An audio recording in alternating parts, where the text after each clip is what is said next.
You're tired of feeling used, exhausted from always being the one who's there for everyone else. That friend who needs just 5 minutes of your time. Again, that partner who keeps pushing your limits just a little more. You tell yourself it's what good friends do, what strong people do. But here's the truth. You're not being kind. You're being weak. Look around you. The most respected people you know aren't the ones who say yes to everything. They're not the ones always available, always there. They're the ones who know their worth. Their time has value. Their energy has limits. And today I'm going to show you why setting boundaries isn't just about saying no. It's about finally starting to live on your terms. Here's what's really happening when you fail to set boundaries. Every time you say yes when you want to say no, you're not being nice. You're lying. Lying to yourself. Lying to others. And each lie comes with a price. Your time. Your energy. Your self-respect. It's like having a bank account that everyone can withdraw from, but only you can deposit into. How long before you're completely drained? Let me show you what's really going on in your head. There are 3 massive lies keeping you trapped in this cycle of people-pleasing. Once you see them, you'll never fall for them again. But first, think about your last week. How many times did you agree to something you didn't want to do? How many times did you let someone cross a line because that's just how they are? How many times did you feel resentful because someone took advantage of your kindness? That's not friendship. That's not love. That's slow-motion self-destruction. The first lie you tell yourself is, setting boundaries means being mean. Wrong. Setting boundaries means being honest. When you don't set boundaries, you're not being kind, you're being cowardly. You're choosing temporary comfort over long-term respect, both yours and theirs. Here's the reality no one tells you. People don't respect you more when you're always available. They respect you less. It's human nature. We value what's scarce, not what's always there. Think about it. Do you respect the friend who drops everything for you more than the one who has clear limits? Be honest. The second lie. If I set boundaries, people will leave. Here's the truth that's going to sting. The only people who leave when you set boundaries are the ones who benefited from you having none. Quality relationships aren't built on endless availability. They're built on mutual respect. Let me prove it to you. Think about someone you deeply respect. Do they let people walk all over them? Do they drop everything whenever someone calls? No. They have clear lines, clear values, clear boundaries, and people respect them for it. The third lie? I'll set boundaries once I'm more successful, confident, established. This is backwards thinking. It's like saying, I'll start saving money once I'm rich. Boundaries aren't the result of success. They're the cause of it. Every successful relationship you admire is built on clear, healthy boundaries. Want proof? Look at any long-lasting friendship or relationship. They all have something in common. Clear boundaries, not walls, not barriers. Boundaries. The difference. Walls keep everyone out. Boundaries filter out what doesn't serve you. Think about Keanu Reeves, worth millions, yet he rides the subway. Helps crew members with heavy equipment.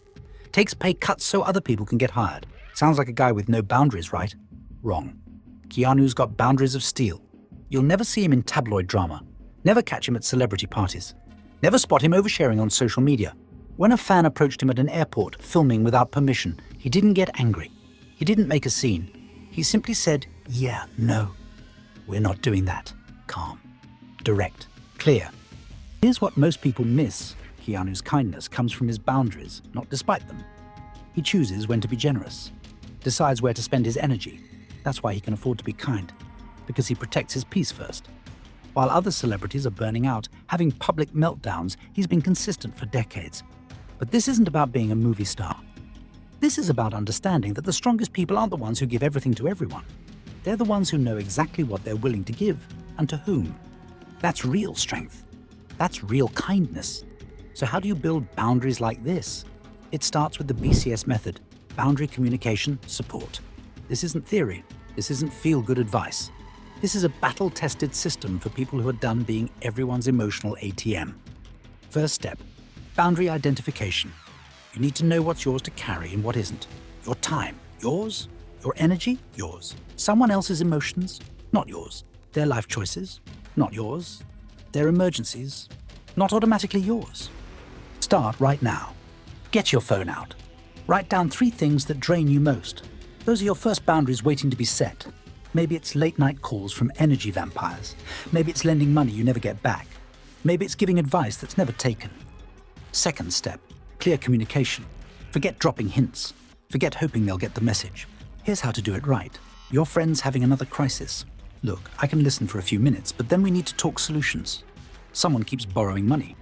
I don't mix friendship and finances anymore. It's a rule I don't break. People showing up unannounced. I need a heads up before visits. That's how I operate now. Simple, direct, real. No apologies needed. This isn't about asking permission. You don't need anyone's approval to protect your energy. Your boundaries aren't up for debate. They're not negotiable terms. They're declarations of self-respect. Here's how to do it. Start with someone safe, someone who already respects you. Tell them one boundary you need to set. Watch what happens. They won't die. You won't die. The relationship won't explode. This is your practice ground. Third step, support systems. Setting boundaries isn't a solo sport. You need people in your corner who get it, who support your growth, who respect your limits. This step is crucial because when you start setting boundaries, some people won't like it. Remember this, angry reactions to your boundaries are just confirmations that they were necessary. When someone gets upset that they can't use you anymore, they're telling you exactly who they are. Listen. But here's where most people mess up. They try to set all their boundaries at once. That's like trying to bench press 300 pounds on your first day at the gym. Start small. Start with one boundary. Master it. Then move to the next. Think about it like building muscle. You don't get strong overnight. You build strength rep by rep, set by set. Boundaries work the same way. Each small boundary you set and maintain makes you stronger for the next one. Use the two-strike rule. Give people 2 chances to respect your new boundary. First violation, remind them clearly. Second violation, enforce consequences, not out of anger, not out of revenge, out of respect for yourself. Your environment shapes your boundaries. Want stronger boundaries? Surround yourself with people who have them. Want to maintain your limits? Distance yourself from those who don't respect them. It's not complicated. It's just hard. Create boundary rituals. When someone asks for your time, don't answer immediately. Say, let me check my schedule and get back to you. When someone dumps their problems on you, say, I hear you're struggling. What are you thinking of doing about it? Turn automatic yeses into thoughtful choices.